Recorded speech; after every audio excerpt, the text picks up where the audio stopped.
저는 아이를 낳을 생각이 없는 사람이기는 하지만 그렇다고 해서 그 행위 자체에 전혀 어떤 의견이 없는 것은 아니거든요. 고민도 하고 있고요. 태어난다는 것이 과연 정말로 축복일까요? 바로 이 책 가와카미 미에코의 장편소설 여름의 문입니다. 안녕하세요, 공복이 여러분, 공백입니다. 모두 잘 지내고 계셨나요? 자, 오늘은 제가 북튜버답게 문학상 이야기를 하면서 영상의 문을 열어보려고 합니다. 제가 책을 리뷰하고 있기는 하지만 사실 책을 고를 때 문학상 타이틀에 그렇게 영향을 크게 받는 스타일이 아니에요. 그래서 자연스럽게 제 채널에서도 뭐 문학상 이야기라든지 문학상을 받은 작품들 이런 언급을 따로 많이 하지는 않았었거든요. 그런데 요즘 유난히 정말 자주 귀에 들리는 문학상 이름이 하나 있었습니다. 아마 여러분들도 그러셨을 텐데요. 바로 부커상입니다. 2016년에 한강 작가님이 채식주의자로 수상을 하면서 그때 한참 이름이 많이 들렸다가 최근에 또 이 부커상의 이름이 엄청 들려오기 시작했죠. 왜냐, 2022년 올해에 이 부커상에 한국 작가의 이름이 2명이나 올라왔어요. 박상영 작가님의 대도시의 사람법이 1차 후보로 올라왔고, 그리고 정보라 작가님의 저주토끼가 최종 후보까지 올라왔었죠. 그리고 이 두 작품을 모두 같은 번역가인 안톤 허 번역가님이 번역하면서 이것도 화제가 됐었고요. 당시 최종 후보, 즉 쇼트리스트로 올랐던 작품이 이렇게 6작품입니다. 2022년 부커상은 인도 작가 기탄잘리 슈리의 모래의 무덤에게 돌아갔고요. 보시면 정보라 작가님 보이고, 그리고 노벨 문학상을 받았던 올가 토카르주크도 낯이 익죠. 자, 이 중에서 오늘 제가 리뷰할 책은요, 바로 이 작가 헤븐으로 2022년 부커상 후보에 올랐던 일본 작가 가와카미 미에코의 신작 소설입니다. 제가 부커상 이야기를 꺼냈을 때 아마 정보라 작가님 책을 리뷰하지 않을까 하고 생각하셨을 텐데요. 그 책도 곧 소식 전해드리겠지만 오늘은 제가 최근에 너무 흥미롭게 읽었던 책인 가와카미 미에코의 신작 소설을 소개해드리려고 합니다. 이 작가 이름은 낯설어도 아마 이 책으로 기억하실 거예요. 무라카미 하루키의 인터뷰집 수리부엉이는 황혼에 날아오른다. 그 책을 인터뷰한 작가가 바로 요 가와카미 미에코였죠. 아까 보신 부커상 후보였던 책 헤븐은 2010년에 나온 책이고요. 제가 오늘 소개할 책은 일본에서는 2019년에 출간되고 우리나라에는 이제 막 번역되어 들어온 아주 따끈따끈한 장편소설입니다. 자, 이렇게 엄청나게 길고 화려한 수식어를 마치고 이제 책을 한번 소개해드려야겠죠. 바로 이 책 가와카미 미에코의 장편소설 여름의 문입니다. 지금부터 이 책이 어떤 책인지 한번 살펴보도록 하겠습니다. 일단 이 책은 1부와 2부로 구성이 되어 있는데요. 이 두 가지 장의 내용이 아주 명확하게 나눠져 있습니다. 주인공은 같은데 주인공의 나이가 1, 2부가 서로 달라요. 주인공의 이름이 나스코인데 1부에서는 2008년 30살 무렵의 나스코가 등장하고요. 2부에서는 2016년부터 2019년까지 38살 무렵의 나스코가 등장합니다. 시기도 다르고 내용도 완전히 달라요. 먼저 1부에서는 나스코와 나스코의 언니인 마키코, 그리고 조카인 미도리코가 등장합니다. 이 소설은요, 나스코 주변의 이 주변 인물들을 보는 게 굉장히 재밌고 중요해요. 일단 나스코의 언니인 마키코는요, 지방도시에서 호스티스로 근무를 하고 있고 문득 갑자기 가슴 확대 수술을 받겠다면서 나스코가 있는 도시로 방문해 있는 상태입니다. 이때 이제 마키코의 딸인 미도리코도 함께 오게 되는데, 이 미도리코는 이제 막 2차 성징이 시작된 여자아이예요. 근데 얘가 어딘가 엄마한테 불만이 있어서 엄마랑 전혀 말을 하지 않고 있는 상태고요. 필담으로만 대화를 진행하고 있는 상태예요. 그 나이 또래답게 여성의 몸에 대해, 그리고 그 급격한 변화에 대해서 약간의 당혹감과 불만을 가지고 있는 상태입니다.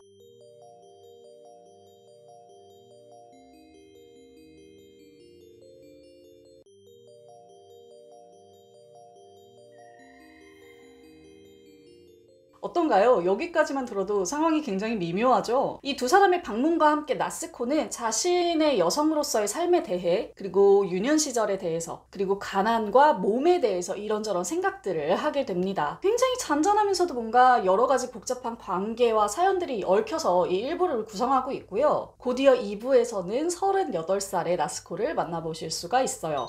자, 2부에 가면 나스코는 본인이 희망하던 소설가가 되어 있는 모습입니다. 한 권의 책을 내고 다소간의 유명세를 치렀다가 그 이후로 이제 다른 작품들을 쓰지 못하고 슬럼프에 빠져 있는 상태예요. 2부에서 가장 중요하고도 큰 흐름이 되는 게 나스코가 가지고 있는 어떤 한 가지 바람인데요. 이 바람이 무엇이냐? 바로 아기를 갖는 거예요. 그런데 나스코는 연애할 생각도 없고 결혼할 생각도 없고 누군가를 만날 생각도 없습니다. 누군가를 만나서 하는 성생활에도 한계가 있는 상태고요.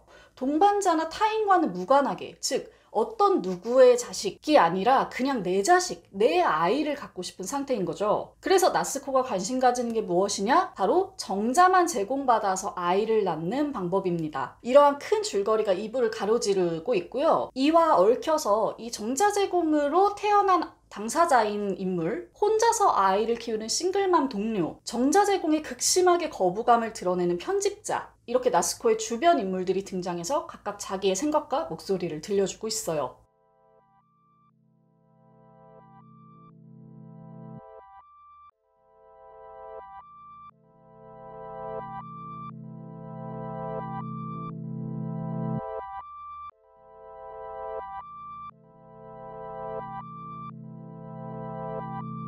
정자기증 문제에 대한 여러 인물들의 생각을 제가 이렇게 문장으로 몇 가지 보여드렸는데 어떠셨나요? 좀 어느 의견에 마음이 동하시던가요? 제가 이 이부를 읽으면서 참 마음이 오락가락했거든요. 저는 아이를 낳을 생각이 없는 사람이기는 하지만 그렇다고 해서 그 행위 자체에 전혀 어떤 의견이 없는 것은 아니거든요. 고민도 하고 있고요. 탄생과 삶, 행복과 고됨, 이런 것들은 항상 우리가 고민하고 있는 주제니까요. 이 책을 보면 단순히 정자기증이라는 그 방법 자체는 차치하고서라도 아이가 탄생한다는 것, 누군가가 삶을 부여받는 것 자체가 어떤 행위인지를 많이 생각하게 됩니다. 사실 우리는 생명을 얻는다는 것 자체를 굉장한 축복이라고 보통은 생각하죠. 그런데 어떤 아이들의 삶을 지켜보면 태어남이 과연 정말 축복이었나 하는 생각이 들기도 해요. 왜냐면 그 당사자가 너무 고통스럽고 불행해서. 아이뿐만이 아니라 아이를 낳은 당사자도 그런 경우가 있죠. 하지만 그럼에도 불구하고 내 아이를 낳고 싶다는 요 바람, 갈망, 이건 뭘까요? 이거는 제가 정말로 불우한 환경에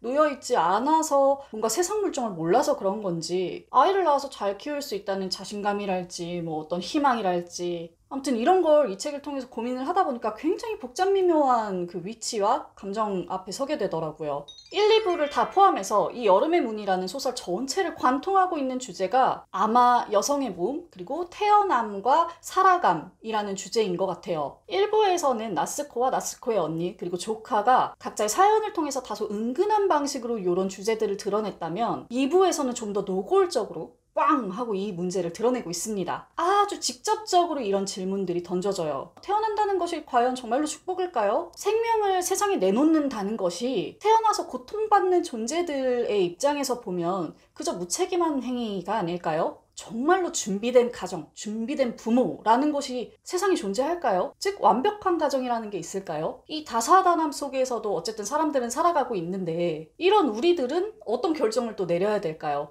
이런 진짜 철학적인 질문들을 상황과 캐릭터들이 던져주고 있는 거죠. 그리고 이 문제들이 1부와 2부를 엮어주는 이음새가 되어주기도 하고요. 1부에서 변화하는 몸에 대한 생각들이 좀 있었다면 2부에서는 이러한 주제가 다른 몸, 나로 인해 태어난 몸에게까지 퍼져나가는 듯한 느낌이 들었습니다. 이 소설은요, 표지도 그렇고 표면상으로는 굉장히 잔잔해요. 그런데 읽는 독자들은요, 그 와중에 굉장한 텐션과 흥미를 느낄 수 있습니다. 신기하죠? 나스코와 그 주변 인물들의 심리가 아주 섬세하고 예리하게 표현되어 있어서 그렇기도 하고요. 또 주제 자체가 여성의 몸이나 가난한 삶, 생과 사, 이런 큰 것들을 오가기 때문에 그런 것 같기도 해요. 뭔가 돌뿌리가 많은 강, 물길이 여러 개로 난 강 같은 느낌이거든요. 그래서 뭔가 아름다우면서도 고단한 그런 느낌을 풍기는 소설이에요. 근데 저는 이게 바로 인간 사는 삶의 모습과 너무너무 닮아있다는 생각이 듭니다. 하루하루 뭐 다를 것도 없고 이렇게 펴놓고 보면 그냥 평화로운 삶인 것 같다가도 각자의 사연으로 막 동요하고 물결치고 영향을 주고 영향을 받고 이런 상태인 거죠. 그런 삶의 모습을 정말 잘 잡아낸 그런 소설이 아닌가